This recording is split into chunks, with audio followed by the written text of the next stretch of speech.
Amigos, ¿qué tal? Bienvenidos al canal de Arterimago y el día de hoy vamos a platicar un poco sobre iluminación básica para fotografía de producto. Me han preguntado mucho sobre el tema. Por supuesto que la fotografía de producto es un rubro muy amplio, ya que la palabra producto se refiere a muchas cosas. Podemos hablar de artesanía, de artículos para el hogar, de cuidado corporal como frascos, botellas. También hay productos que son elaborados con plásticos y otros materiales opacos como este lente, juguetes. También hay productos metálicos como este vaso, que es una copa de metal, de latón. Hay productos que son semi brillantes como cerámicas, cosas que tienen un pulido y una superficie muy brillante. Materiales opacos también que son texturizados. Aquí tengo una escultura, por ejemplo. Esta yo la hice en mis clases de escultura. Y también tenemos ropa y tenemos comida. Entonces la palabra producto es muy amplia. Por lo tanto, no hay una sola manera de iluminar. Aquí vamos a ver quizá un par de truquitos muy básicos que te van a ayudar para hacer esto lo mejor posible. Sin embargo, no pretendo que esto sea un curso de fotografía de producto, ya que sería pues muchísimo para abarcar en un solo video. Las tiendas online y las plataformas online como Amazon, Mercado Libre, eBay, etcétera, son las principales en las que se requiere fotografía de producto. Y también hay catálogos impresos, páginas web, páginas de ventas, etcétera, ¿no? Entonces, hay muchísimos sitios en donde la fotografía de producto se requiere. Hay varios aspectos fundamentales que debemos tomar en cuenta para la fotografía de producto. Y el primero de ellos, a mi forma de ver, es la forma del objeto. Aquí tenemos las formas básicas para las cuales nos vamos a apoyar. Tenemos el cubo, el cilindro, la esfera, el cono y la pirámide. Realmente en nuestro mundo las formas que vemos de cualquier objeto, herramientas, juguetes, artículos que usamos todos los días son variantes o combinaciones de estas formas geométricas básicas. Y para demostrarlo, por ejemplo, tenemos este gatito, ¿no? Aquí hay un gatito y podríamos decir que la cabeza es una especie de esfera. Las orejas podrían asemejarse a unos pirámides o unos conos, dependiendo la forma. Yo las veo más como pirámides. El cuerpo tiene algunas partes que podrían considerarse cilíndricas, como los brazos, la cola, las patitas, el cuello, son cilindros. Y el cuerpo es una serie de esferas, tal vez combinadas e inclusive traslapadas, ¿no? Si vemos, por ejemplo, esta copa, también podríamos decir que la base es una combinación de distintos diámetros de cilindros combinados, fusionados. Aquí posiblemente en el tallo haya una forma más esférica y unos conos, truncos, ¿no? Que se pueden intercalar. Esta parte baja de la copa podríamos decir que es un cono invertido, pero también trunco, es decir, ya sin la punta, combinado con un cilindro de mayor diámetro.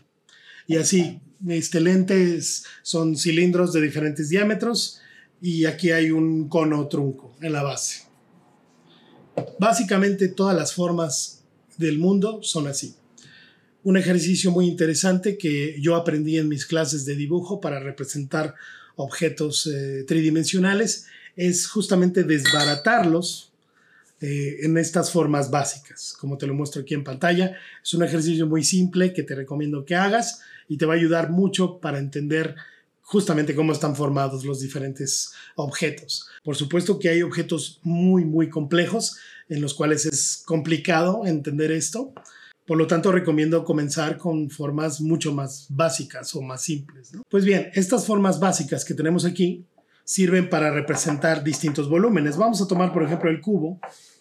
Aquí tengo una luz que me está iluminando y deliberadamente quise que se viera en el encuadre de mi cámara para que vean cómo, dependiendo dónde está, si yo muevo el cubo con respecto a la fuente de luz, voy a tener distintas iluminaciones. Mi cámara está captando las distintas posiciones del cubo y dependiendo la orientación que tenga con respecto a la fuente de luz, va a tener determinada luminosidad o determinado valor las distintas caras del cubo. No solamente estoy iluminado por esta fuente de luz que ven aquí, también tengo luces ambiente que están iluminando mi rostro, las cuales voy a apagar en este momento para que solamente veamos la luz del Octavox.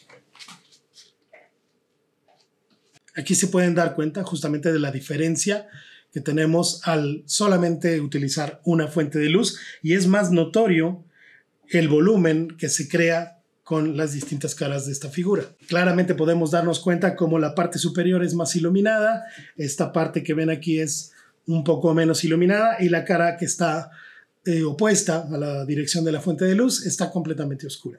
Y lo mismo sucede con otras figuras, ¿no? Como por ejemplo aquí el cilindro, también se crean distintos volúmenes. Aquí no hay ninguna diferencia si yo lo giro, puesto que es uniforme, no tiene lados, al menos no lateralmente. Y lo mismo la esfera también puede mostrar un determinado volumen, pero cualquier giro que yo haga con respecto a la fuente de luz no produce demasiada diferencia. Hay figuras, por lo tanto, que por su forma cambiará la iluminación de acuerdo a la posición que adopten con respecto a la fuente de luz. Y generalmente son las figuras que tienen más ángulos. Por ejemplo, aquí si lo hago con la pirámide, voy a tener claramente ese mismo comportamiento, ¿no?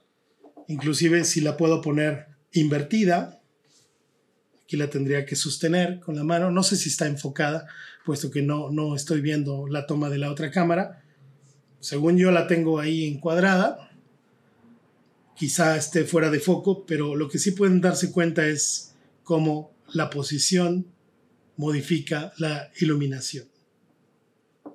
Algo que podríamos hacer también es modificar la posición de la fuente de luz. Si yo esta esfera que tenía aquí inicialmente, en vez de girarla, que ya vi que no produce ninguna diferencia, una diferencia significativa, lo que puedo modificar es la posición de la luz. Si yo cambio esta posición o la desplazo del lugar, aquí nada más la estoy moviendo un poco, pero si yo hiciera un cambio, el cual no puedo hacer en este momento, sí tendría una diferencia mucho más notable. Y obviamente si añado más fuentes de luz a mi iluminación, voy a tener un resultado distinto. Aquí he prendido justamente la fuente de luz que está en mi estudio, que es cenital, y se puede ver claramente la diferencia.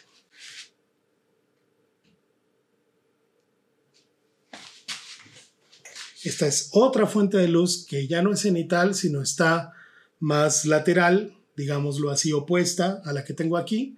Está en la pared y ha provocado otro volumen diferente. No existe una sola manera de iluminar los objetos con respecto a su forma. Digámoslo así, tú tienes la libertad de elegir cuál es la mejor forma para ti o la que se ve más estética o más favorable para un determinado objeto. Lo que sí es importante es que en ningún momento debemos perder o confundir al espectador cuál es la forma que estamos observando. Eso es lo que se busca en la foto de producto. Es decir, aquí tengo un cubo, independientemente de cómo lo ilumine, como yo quiera, siempre debe verse y entenderse como un cubo. Si esta es una esfera, lo mismo. Si esta es una pirámide, lo mismo. Es decir, si yo aplano la iluminación al grado que ya no se entiende o ya no se percibe la forma del objeto, entonces ahí quizás sí tenga un problema. Eso es con respecto a la forma del objeto. Pero ¿qué hay del material? Que sería el segundo aspecto fundamental de la fotografía de producto. Tenemos una botella de vidrio. Aquí tenemos una copa de metal. Aquí tenemos un lente de cámara. Cada uno de ellos está hecho con un material distinto. Si yo voy a vender estos productos en una tienda online o en una página, yo debo mostrarle claramente las características y las propiedades naturales e inherentes de estos materiales. Dicho de otra manera, este producto que es de metal debe verse y entenderse claramente como un producto de metal. Si no se viera lo suficiente metálico, por así decirlo, pues alguien podría pensar, ¿es de plástico o es de cerámica o es de qué? Me van a estar preguntando cosas que son obvias, ¿no?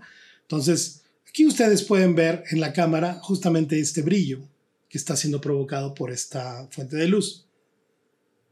Y claramente ese brillo, ese contraste que se produce en las distintas zonas de este producto, te dejan claro que es un producto de metal. Si yo iluminara esta copa completamente de frente, no tendría estos reflejos que obtengo al ser iluminada de forma lateral. Recordemos lo que dijimos hace un rato. Esta forma es un cilindro y luego un cono invertido truncado y luego una serie de cilindros hasta llegar a la base. La mejor manera de que un cilindro se entienda como tal es iluminarlo lateral, no frontalmente. Si iluminas un cilindro frontalmente, puede confundirse con otra forma. Entonces ahí estamos equivocándonos. Adicional a esto, el material metálico, si produce este brillo especular, se llama brillo especular, la zona más luminosa de una superficie metálica, tú lo vas a entender claramente como eso. Esto podrá parecer muy obvio y muy lógico. Sin embargo, yo he visto muchas fotografías en donde utilizan objetos metálicos que no lo parecen. Un ejemplo sería esta pala. Esta es una pala de cocina, que podría ser un cuchillo o un objeto plano metálico. Si yo lo coloco así,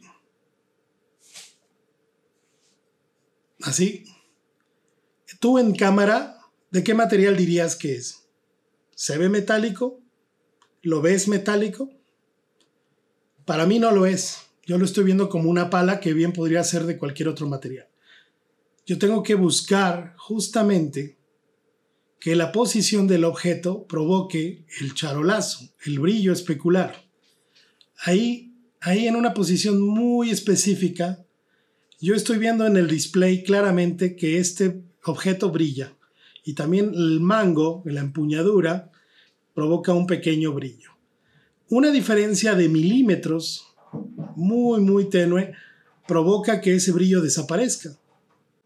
Digámoslo así, que ya tú podrías jugar un poco con esta posición. Pero estoy utilizando la propiedad de la reflexión para rebotar justamente la luz que tengo aquí al lado y tú puedas entender en cámara que este es un objeto metálico. Eso es lo más importante con los objetos metálicos. Otro punto importante, hay que tener cuidado con los reflejos, porque los productos metálicos tú te puedes ver reflejado en ellos. No sé si se ve aquí en cámara, la voy a acercar un poco ahí. Si puedes notar, esta superficie no es pulida, no es cromada. Es un metal, digámoslo así, rústico, está como antiguo.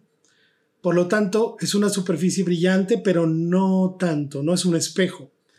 Si esta superficie fuera, digámoslo, una superficie cromada, metálica con un recubrimiento cromado, prácticamente es un espejo. Entonces tú podrías verte a ti mismo reflejado en la copa. Podríamos ver la cámara aquí. Esto sucede mucho en los productos muy pulidos, digámoslo, en joyería. En joyería es súper complicado.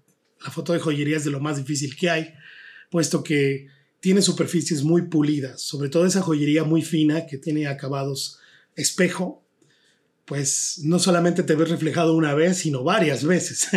Yo he visto fotografías así, ¿no? Hay piedras como cristales de Swarovski o este tipo de piedras que tienen como diamantes, ¿no? Que tienen facetado, tienen varios lados, varias caras, extremadamente pulidas y se refleja, no sé, las luces del estudio, la cámara, el fotógrafo, cualquier cosa que haya en el estudio se ve reflejado en ese producto. Entonces, para ello se utilizan casitas. Y hay un accesorio que no lo tengo ahora, sí lo tengo, pero está guardado. Pero te lo muestro aquí en imagen. Es una caseta, como una casita de campaña, toda blanca y cerrada, que justamente se hace para esto, ¿no? Para fotografiar y que cualquier cosa que se refleje en la pieza sea al menos una superficie blanca. Muy conveniente usar este accesorio si vas a fotografiar objetos altamente reflejantes. Estoy hablando de metal principalmente, sobre todo joyería, pero también hay superficies cerámicas muy brillantes, hay superficies de vidrio muy brillantes, Aquí tenemos otro ejemplo, ¿no? Es una botella de vidrio. Esta botella tiene decoraciones. Aquí lo puedes ver. La voy a acercar para que lo veas. Está como cortado. Es cristal. Bueno, no sé si sea cristal cortado, se le puede llamar a esto, pero en fin, es cristal con decorado. ¿Cuál sería la mejor manera de iluminar esta botella o una botella de vidrio? Las botellas de vidrio se iluminan muy bien de lado, como pueden ver aquí, lateralmente, o también se pueden iluminar a contraluz. Vamos a ver si podemos hacerlo aquí ahora. Algo así, casi a contraluz. Digamos que aquí la posición de la luz está más atrás que la botella y ustedes en cámara pueden notar justamente por la transparencia del material ese decorado. Podríamos poner una luz como esta y otra luz del lado donde estoy yo iluminando el otro contorno y tendríamos un contorno perfectamente definido y tendríamos volumen dentro de la botella, lo cual sería muy conveniente. Yo creo o considero que esa sería la mejor manera de iluminar esta botella. Es importante también que exista contraste entre el fondo y la botella. Esta botella se percibe como blanca. En realidad es un color transparente, no tiene color. Sin embargo, tú en cámara la estás viendo, estas zonas brillantes, la percibes como un blanco. Si yo tuviera aquí fondo blanco, digámoslo aquí, con el fondo blanco, la otra cámara está tomando un detalle de la botella, no se percibe tanto textura ni tanto contraste. Pero si cambiamos a un fondo oscuro, inmediatamente tenemos un contraste mayor y se nota mucho mejor ese dibujo y esas formas y esos volúmenes provocados por las diminutas formas que tiene incrustado o que tiene moldeado el vidrio. Entonces las botellas puede ser lateral o desde atrás también y procurando que haya contraste. Se puede hacer en fondo blanco también, pero requiere mucho más dominio de la iluminación. Aquí estamos hablando de términos básicos. Este es un objeto opaco, pero brillante. Es cerámica. Vamos a ponerlo ahí. Aquí. No tiene mayor problema. Se define muy bien el volumen con esta iluminación lateral o casi lateral. Apagaremos la luz que está iluminándome de este lado.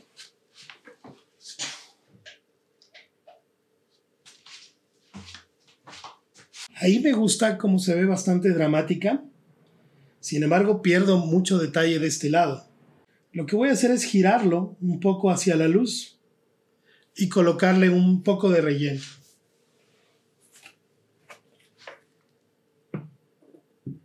A ver si logro obtener brillo del otro lado.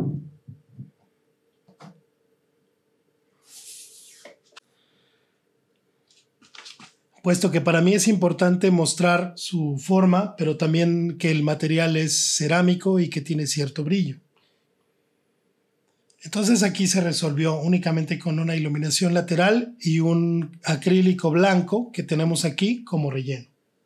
Otra opción, si no lo queremos tan oscuro, sería prender las luces que tenemos propias del estudio, que son luces ambiente. Digámoslo, es una luz cenital de LEDs normal que tengo aquí para trabajar y unas lámparas decorativas que tengo aquí a mi derecha que son cálidas. Por lo tanto, no me encanta que se combinen así las temperaturas porque tengo 3 temperaturas diferentes y eso puede ser un problema. Preferiría tener una sola temperatura para esto de la foto de producto. Sin embargo, fuera del tema de la temperatura de color, creo que en sí el esquema me gusta. Y para terminar tenemos esta pieza, que es una escultura elaborada con plastilina de escultor, que es de un material completamente opaco y muy mate, es decir, no tiene una superficie brillante, pero sí tiene mucha textura. Y también tiene otra característica, tiene muchos planos con respecto a la cámara, viéndolo así. Además de las dimensiones que tiene vertical y horizontal, tiene en profundidad. Digámoslo que tú desde la cámara lo primero que ves es la base, esta parte de aquí, luego esta pierna, Luego tienes más o menos en el mismo nivel esta rodilla y esta mano que está ligeramente adelantada. Tenemos el torso y la cara casi en el mismo plano, con una diferencia de tal vez medio centímetro. Y un brazo que está por detrás, está ligeramente atrás del cuerpo. Lo voy a voltear para que lo veas así lateralmente y te puedas dar cuenta justamente de todos esos distintos planos. Y al final tiene unas raíces o un árbol disecado, seco, ya envejecido, que es justamente donde él está sentado. ¿Cómo le haría para representar esta figura en una fotografía? Primero que nada, tengo que considerar una profundidad de campo suficiente para poder captar el detalle de toda la pieza, puesto que me interesa que se observe. Yo tengo dos opciones. La primera es usar una foto con mucha profundidad de campo, tal vez combinando un lente 28 milímetros con un diafragma 16 o 22 inclusive, lo cual me va a dar una gran profundidad de campo y poder captar en foco todos los planos. Esa puede ser una opción, con el riesgo de que se deforme un poco la imagen. Si es que me acerco mucho, un 24, podría deformar la escala de la figura, lo cual también es algo que no quiero que suceda. Pero lo puedo intentar con una distancia moderada, es decir, a tal vez 1,5 metros, podría lograr una foto así, sin ninguna deformación. Pero tengo otra complicación, que la imagen se va a ver pequeñita. El resultado va a ser una imagen que voy a tener que recortarle mucho. La otra opción sería hacer focus stacking, como lo mostré en el video del anillo. ¿Te acuerdas que combiné varias fotos? Aunque aquí serían muchísimas más fotos, puesto que esa era una pieza muy pequeña y esta pieza tiene muchos más planos. Es posible, se puede hacer. Sin embargo, pues es un proceso también más o menos detallado y laborioso, que es posible, ¿no? Es una opción. La otra opción, una tercera opción, sería hacer fotografías como yo quiero hacer ahora. Tengo un telefoto, un 105 macro, que me gusta mucho usar, puesto que conserva muy bien las proporciones de una figura. Los telefotos son adecuados para ello, para modelos, para retrato, porque la longitud focal que tienen permite que no se distorsione lo que estamos fotografiando. La desventaja es que su profundidad de campo es pequeña. Inclusive con diafragmas ya hablando de 8 o 11, que es lo que pretendo usar, posiblemente tenga cierta desenfoque en los planos que sean más atrás o más adelante de donde yo esté enfocando. Yo voy a enfocar en el rostro, y eso me va a permitir, pienso yo, tener en foco el torso, las raíces, las rodillas, probablemente la mano que está adelante y el brazo. Si yo enfoco la cara, que está en medio, ¿no? Tengo cierta profundidad de campo para atrás, cierta profundidad de campo para adelante. Es muy probable que estas raíces, los puntos más distantes, queden ya ligeramente fuera de foco, lo cual no lo veo tan grave, puesto que finalmente para mostrar esta fotografía, esta escultura, creo que se verá bien, se verá artístico, y finalmente yo puedo hacer varias tomas girando la pieza y tener entonces detalle en los distintos planos, para justamente que si esta pieza va a estar en una plataforma online, esas distintas fotos le permitan al comprador conocer todos los detalles de la pieza. Y algo muy recomendable sería tomarle acercamientos, planos muy específicos de las manos, los pies, el torso, la cara, es decir, planos detalle que le permitan justamente conocer cómo es estas distintas partes específicas de la pieza. De esta manera no me meto en problemas de hacer un focus stacking con 100, 150 fotos, que sería lindo, pero sería laborioso, y tampoco deformo mi pieza. Sería una solución, para mi gusto, adecuada. Ahora, hablando de iluminación, pues prácticamente aquí tengo una persona, es una figura humana, entonces puedo tratarla como tal. Podemos comenzar con el ángulo frontal. Voy a colocar mi otra cámara para que lo vean. Ok, en la otra cámara he colocado un encuadre vertical que están ustedes viendo, donde justamente abarca la pieza en un plano entero. Podemos darnos cuenta que la profundidad de campo es poca. Tengo f3 en la cámara. No son esos los valores que yo voy a utilizar para tomar la fotografía. Lo hago así para que justamente se vea en video. Yo quiero fotografiarlo a f8 o f11, algo así, para ver si puedo crecer un poquito la profundidad de campo. Y de todos modos voy a tener el fondo desenfocado, justamente por ser un telefoto. Entonces ahora vamos a ver si esta iluminación es la mejor. Tengo todo prendido, el Octavox como luz principal.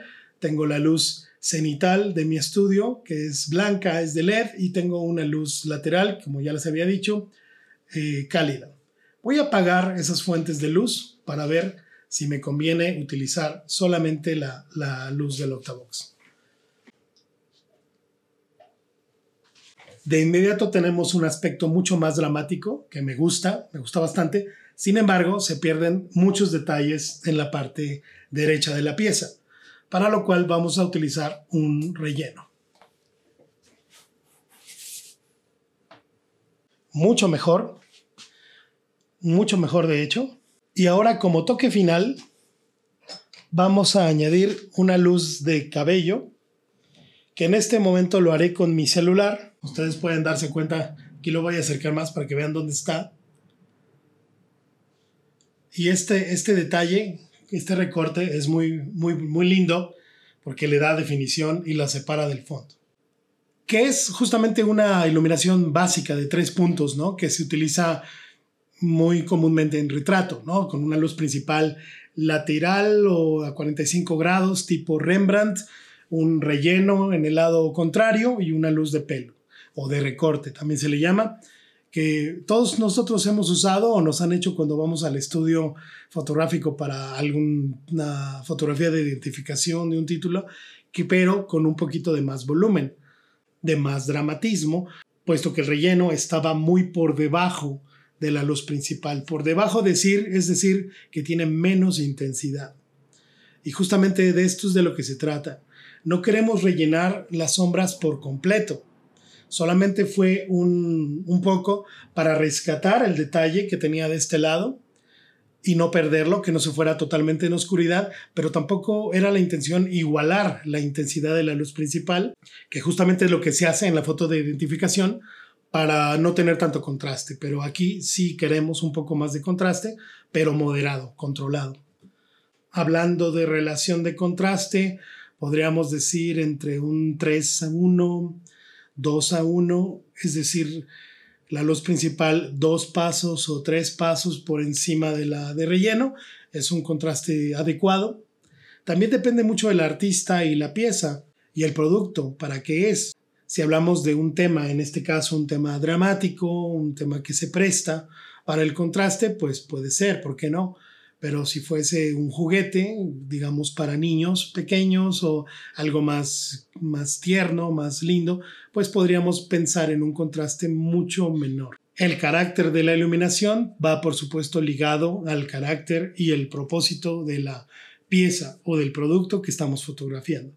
Esta misma iluminación que hicimos de 3 puntos con cierto contraste y fondo oscuro, pienso que quedaría muy bien para otros productos. Por ejemplo, unos zapatos muy elegantes, un bolso, una cartera de piel, o tal vez una imagen de una fragancia, de una botella de perfume, una botella de whisky, unos habanos, unos puros, es decir, cosas que son elegantes, sobrias, pueden quedar muy bien con esta iluminación que no es un low-key, pero sí es un acabado bastante oscuro.